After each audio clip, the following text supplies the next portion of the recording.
YouTube found community, Beach Boys fans, random people on the internet. My name is Giggens, and we're here today to finally talk about Adult Child, the unreleased Beach Boys album that was recorded throughout 1977, meant to be released in the end of 1977, would have been their last album for Warner Brothers, but it was scrapped. Adult Child is a fantastic look into the life of Brian Wilson, who at that time was finishing up his therapy with Dr. Landy. Landy was let go of his duties or services, if you will, in December of 76.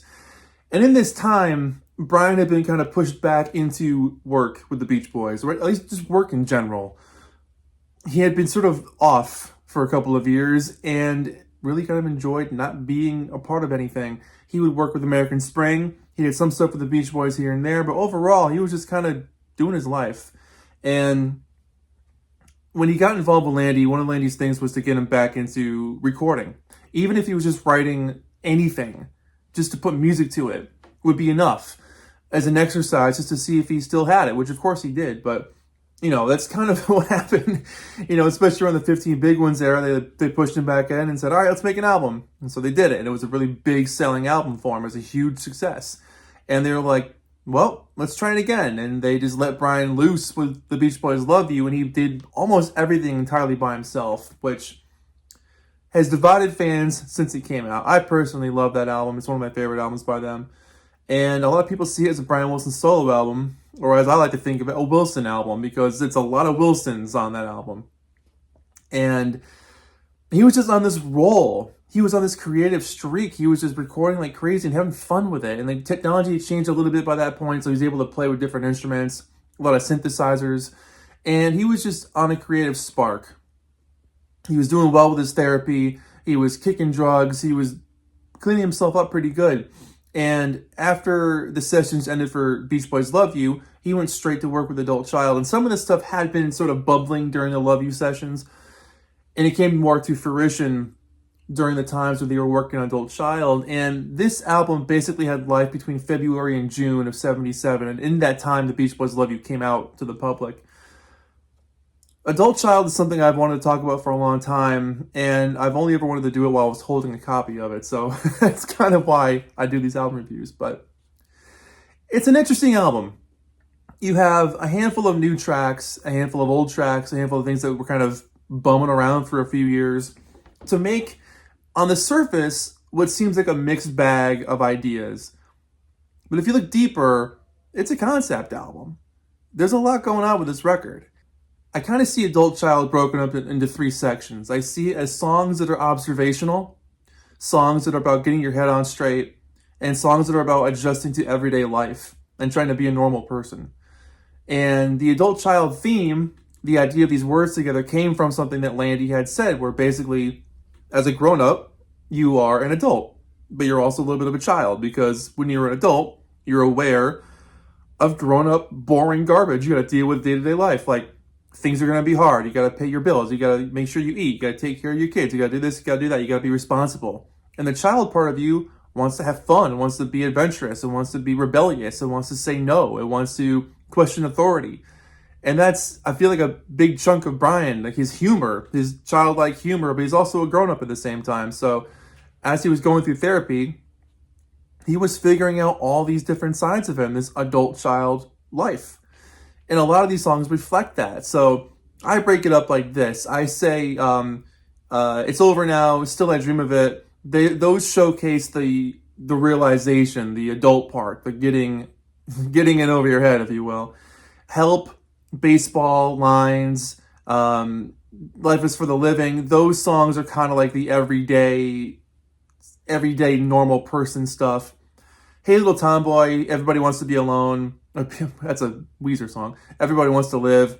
Deep Purple, Games 2 Can Play on Broadway. Those are observational songs, like acknowledging that other people exist and wondering what they might feel like as well. And Shortening Bread is on this album too. Most notably on this record is the big band influence, to which there are many rumors as to things that other guys said to Brian during this time. There's a rumor that Mike had said, like, what are you doing, as he was making this album, which I think is funny. And Brian was like, I'm writing songs that fit for now, you know? He wrote a couple of songs that he thought would go to Frank Sinatra.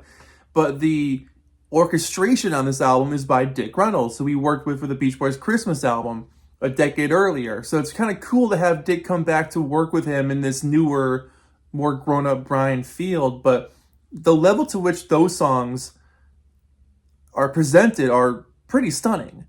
And it is a fascinating record because you do have songs from like the early 70s mixed on here. So you got Brian's younger voice, which they did with Beach Boys Love You.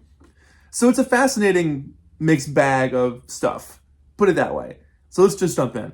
The cool thing about this bootleg, it's got the exact actual set list or, running sequence order that the actual album would have been if it had actually come out. The first track on here, Life is for the Living, Carl has a really loose and fun vocal on this thing. He's just having a good time. But this thing is straight up big band jazz. I mean, those big exciting horns, real snappy, quick drums. It's just a good time about getting yourself together, getting your life together. It's almost like a mission statement for the album. There's so many songs on this record that are about getting your stuff together, figuring out where you are, how to move forward. Oh, I'm aware of what I'm eating. Maybe I should lose some weight. I'm taking care of my health. A lot of this album is kind of centered around that because that's kind of what you do when you're in therapy. You figure out, what should I change to help myself feel better? Those might be some things you would change. But it's just a good, upbeat, fun song with some quirky lyrics. It's a really cool intro to the album. Then you get Hey Little Tomboy, which is just gross. I've said this many times. It's a gross song. It's weird, it's creepy, it's not cool. And this version is different from the MIU version. This version has a lot more ad-libs. So it's talking about like shaving your legs for the first time. Let's put makeup on, let's put lipstick on. It's just, no. just no. It just doesn't work. It's a weird, gross song. I've never liked it. I never will. It's just creepy. Deep Purple. Brian does a great vocal on Deep Purple. It's nice and clean, really warm string arrangements. That slight spacey synth in the background that kind of bubbles up throughout this album is all over the place behind this as well. It's a song of hope and promise, and I just love the idealism behind it, the optimism, the looking forward to being in love and enjoying what that might be like. And the groove at the end, that bass and drum groove at the end is really, really cool. Dig that song a lot. Help is on the way. Now we transport back to the Surf's Up era here. Mike is on lead, and it's a song about getting in shape. Simple as that. Watching what you eat, get some exercise. It bounces well. Great group harmonies. Super wonderful piano playing on this thing. The piano, check that out. Really worth listening to that. But it's a song that just doesn't fit musically, because it sounds so different. It just doesn't fit.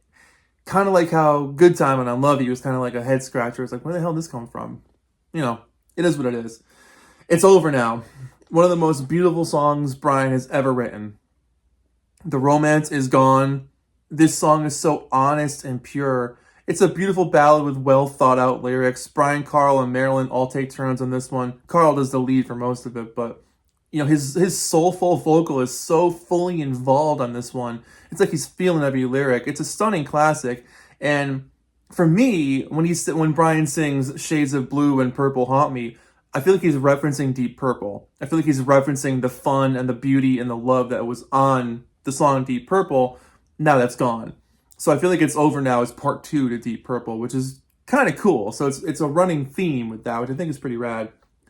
And Everybody Wants to Live. This is a really great song. Fun organ, love you style, erratic drums. That first opening line where you throw a cigarette in the water goes, it's so good.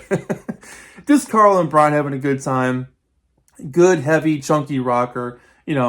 Just a cool song. The chorus is great. The ending is, the wonderful vocal coda at the end is great. Just a nice song. Side B opens up with Shortened and Bread. And it's one of those songs that will just always live in Beach Boys lore, if you will. It just hung around for a long time and it needed a home. This is the version that they were working on throughout the 70s, just on and off in bits and pieces. They put it together again. It's powerful, it's storming. Carl rocks the lead. It's not too different from the version on the Light album. Then you get Lines, and this for me is another one of those songs that's just becoming a normal, everyday person kind of song. It's literally about standing in line to go see the movie. The movie starts, and the movie's about 2 people falling in love. That's the whole damn song. It's such an outsider music moment for me. It's like, it's a fun song. It's a piano bop. That refrain at the end rocks. What a weird little song. For me, it's very reminiscent of something they would have done on the Smiley Smile album, but just years later with a different life lived and a different mentality. It's definitely what they would call a slice of life song, which this whole era was about, that slice of life. I forget what came up with that term, but it's brilliant. On Broadway, Al's on the album. Oh, hey, Al. He sings lead on this one. Great lead vocal from Al. He's super smooth, super confident, sounds great. Really groovy, reverby sax in the background. The strings are very glistening and shimmery, which is pretty fun. But pleasant enough, cool song. Nothing too much to say about that. It's a nice cover. Nice to have it on there. Games 2 Can Play. Again, we're going back in time to 69, 70 with this one. And I love having Brian's young voice on this one. He sounds so different, but this is just a really cool... I've always enjoyed this song. The rich harmonies. I love that bridge with the Mr. Businessman bit. I think it's so fun. Cool song. It's Trying to Say, also known as Baseball or Baseball's On. Denny's on lead with this one. And his voice here is really warm and comforting. It just feels like a hug. Like, his voice just sounds nice. It's interesting because the song just changes directions. It's like starting off with one thing and then becoming entirely about baseball. So, again, this for me is another one of those observational songs where you're just kind of observing something that everyone takes a part in the pastime of enjoying a game together. And Brian coming out of his shell, if you will, and being like, yeah, that's something I can do with friends. Go to a baseball game. That sounds like something I can handle. Yeah, I got that. And the album ends with Still I Dream of It, which is absolute perfection. One of Brian's best songs he ever wrote. Brian literally writing down his thoughts. I'm hungry. Maybe I'll walk around. Maybe I'll go to the fridge. Might play the piano. Maybe I'll fall in love. It's very Brian at that time where he was just writing about his day. Just seeing if anything would come out. And the song is painfully sad. The strings are incredibly touching. They're just the perfect accent on everything. It's a song, when you hear it, that's like, damn, if they had written 10 more of those, you would have a classic album on your hands, man. So yeah, Adult Child is a fascinating album. The reason why Mike and Al aren't really on here is because Al was doing his thing in Big Sur with his farm and just hanging out there for a while. Mike was doing his thing with TM. I think he was in Switzerland a lot for this album. Carl was hanging out doing stuff with Billy Hinsche, and I think they were producing Ricky Martin's album at that time. And Denny was working on Pacific Ocean Blue. So it was basically like Carl and Denny happened to be in a studio mindset, so they would stop over and see Brian and see what he was working on and help out. So it's mostly a Wilson album with a couple of things on here from the other guys. I mean, Bruce is on here too on Definitely Help Was on the Way. I guess maybe Games 2 Can Play vocally. So he's on here too. So it's kind of a complete Beach Boys album, which is kind of cool. But that said, if you look at it on the surface, all these songs coming from different areas, it does look like a hell of a mess. But if you read a little deeper into it, there's a running theme. Like I said before, it's observational, it's introspective, and it's also trying to be a normal person. And that's kind of the stuff you go through when you go through therapy, is like awareness and inner self and how to make yourself better, but how to relate to situations if you're having a hard time relating or something. So it's definitely a therapy record, absolutely. It sounds like it. It sounds like those steps as you're regaining yourself and figuring out how to move forward. And it's got that momentum, it's got that drive, it's got that awareness. It's a beautiful record, and only a handful of these songs have come out officially in different box sets over the years. So it'd be really cool to hear a fully remastered version of this record, because some of these songs, they need to have that full punch behind them, the full actual production of a released song. Because everything we have are all bootlegs, and they sound a little flimsy, like they got copied off a cassette tape somewhere, which is more than likely what happened. But anyways, here's the back cover. Very cool. List of songs on that, and it's a little blurb down here just about how these songs came to be with Brian and Carl in early 77. And they mention a couple other unreleased records like Landlocked and the new album and that kind of stuff. Let me show you the label. Real plain looking label. A record called Making Waves, or a label rather called Making Waves Ltd. But it's kind of cool. It doesn't mention one thing about the Beach Boys anywhere on here. It's just called Adult Child, and that's it, which I think is kind of a nice touch. But yeah, again, this is something I wanted to talk about for a long time. Really glad to finally have a video to dedicate just to Adult Child. It's a fascinating project, and one last thing I'll bring up, the reason why it didn't come out is for a number of reasons, and a number of reasons that we'll never know. So a handful of reasons include the other guys in the band didn't like it. That's the case a lot of the times in the Beach Boys story. The thing is, I don't believe that Warner's canceled the album. I read something how they legally couldn't cancel an album. You can reject an album and basically say, try it again, which is what happened with Sunflower. But I don't think they were necessarily stoked about the album either, because as an album, it's very uncommercial. It's very unmarketable, if you will. And let me explain that. I adore this album. I think it's a fantastic listen. It's great to be inside the guy's head at the time and see what he was thinking, how he was fixing himself and getting better. But that said, there's no rock and roll music on here. There's no Ceylon Sailor on here. There's no Marcella, or, there's nothing that jumps out as a big lead single, because none of these songs could be a single. Still I Dream of It is a fantastic song, but that's not going to get on the radio unless they change the words. Life is for the Living, not going to get on the radio. You got to remember, this is 1977. Disco was huge. Rock music was big. Punk was big. Putting out an album like this, after Love You's abysmal sales, this was not going to be helpful in any regard. So that's why I think it didn't come out, is that someone probably put a bug in Brian's ear and said, yeah, man, great job. We can pick and choose a couple of these things for other things down the road, like we've done over and over and over again throughout the 70s. But this thing as a complete project, probably better off is sitting on the shelf right now. It's not its time. But that's the way of Brian Wilson. He was always ahead of himself. He was always doing something different, and people would catch up with him many years later. That's the case with a lot of albums they did. Smiley Smile, Wild Honey, and Friends, back to basic, bare bones stuff. Right after that, the White Album and Beggar's Banquet happened. So it's like they were doing things before all the other bands were to catch up. So Adult Child is definitely ready to be heard by everybody. I think at that time, it would have been a head scratcher and a half to the record buying public. I think if you had bought Beach Boys Love You and you were kind of like, what is this? And you picked up this thing and you're like, oh God, they're doing jazz songs now? Where the hell's, what happened? So again, I love this album. I really, really do. But I don't think it would have sold well had it come out at that time. But then again, MIU didn't sell well either. So what do I know? I want to hear your opinions in the comments below. I'm very, very curious to know what you guys think about this thing. It's a fantastic era. It's an amazing era of this band. It's a fascinating document of a group literally falling apart. That whole era, those couple of years, were just an interesting time to be a Beach Boy. So if you're watching this, please let me know what you think about this record in the comments below. What are your favorite songs from it? What do you think would have happened if they actually did release this album? What do you think the feedback would have been? If you were there in the 70s, like a lot of you guys do comment on these videos saying you bought the record when it came out. If you had picked up Adult Child in 1977, 1978, what were your thoughts? What would your thoughts have been, I should say? What would your thoughts have been if you heard it back then? So let me know.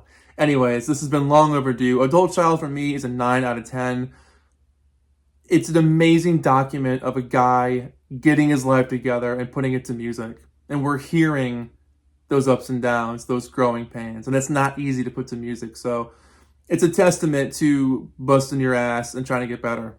It really is. So Adult Child by the Beach Boys, or Brian, 9 out of 10. My name is Giggens. Thank you so much for watching this long video. Thanks for hanging in there. And we'll get chatting in the comment section below about this album. And we'll see you guys next week for a very, very special album that has been requested for a long time. Hope you enjoy it. My name is Giggens. Thank you so much for watching. Take care of yourselves. Be good to each other. See ya.